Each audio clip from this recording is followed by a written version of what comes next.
Hello, and welcome to Maximizing the Social Impact Career Fair Experience. This is Marnie Smith, Interim Career Advisor with the Marxe Graduate Career Services Office. If we haven't met yet, please come introduce yourself if you see me at the fair. The Social Impact Career Fair is a great opportunity to meet employers, make connections, practice your presentation skills, and find employment. You want to be as prepared as possible to maximize your career fair experience. This video will provide you with an overview of how you can get the most out of your time at the Social Impact Career Fair, including how to prepare, what to do during the fair, and how to follow up. We're going to start with 5 steps you can take before the career fair, which includes your resume, your outfit, doing your research on who is attending the fair, your personal pitch, and what you need to bring with you to stay organized. The first step is updating your resume. We cannot underestimate how important it is that you bring a good number of resumes to the fair.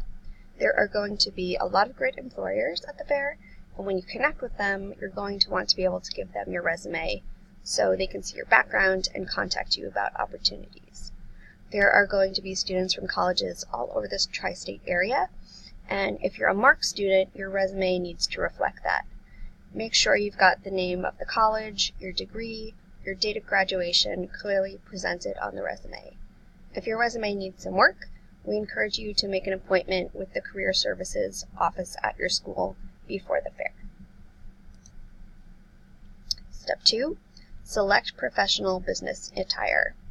You want to dress to impress at the fair, and that means wearing a suit. We encourage you to wear colors like black, navy, and gray, which always look professional. You want to be groomed and put together. Gentlemen, you should be wearing a tie at the fair. Your shoes should be black or brown and well polished. Think wingtips or loafers.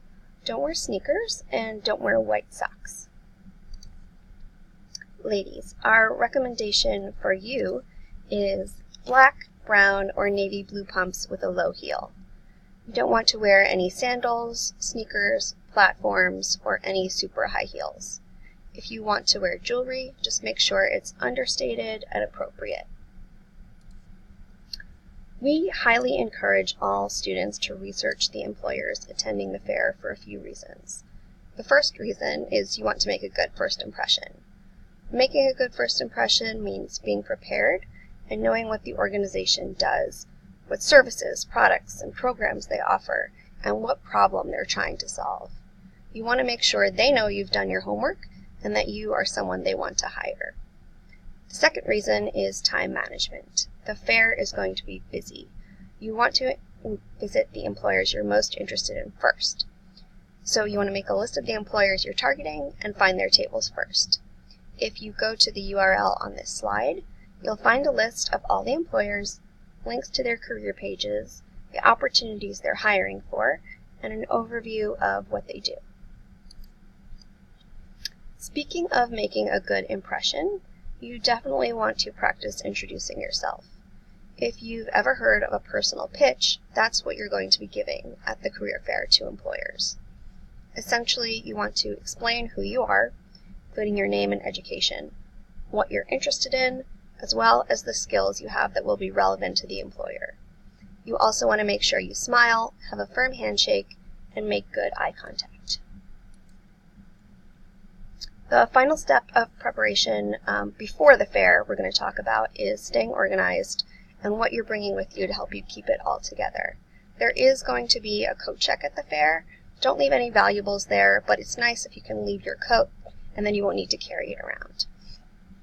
We already talked about bringing resumes, and you want to bring them in a folder or a portfolio. Speaking of the bag you're bringing, if you have a briefcase, that's great. If you have a shoulder bag like the one in the slide, that's great too. Generally, you don't want to bring a backpack unless it's a very professional looking backpack. You also want to bring a notebook and a pen so you can take notes. It's a very good idea to jot down what you talked about with each employer so you can reference it in your follow-up. And if you have business cards, bring your business cards. You can get them through the Marxe School. I'm including a photo of what they look like and a link if you want to order some. During the fair, there are going to be a lot of students at the fair, so do yourself a favor, get there early. You want to have enough time to speak with all the employers you're interested in, and if possible, you want to do it before a big line forms at their table. You'll introduce yourself with the personal pitch you prepared, and you'll ask smart questions. A good rule of thumb is don't ask the employer anything you can easily find on their website. When you're wrapping up with an employer, make sure you get their business card, or at least their name and email address. And of course, you'll always thank them for speaking with you and for their time.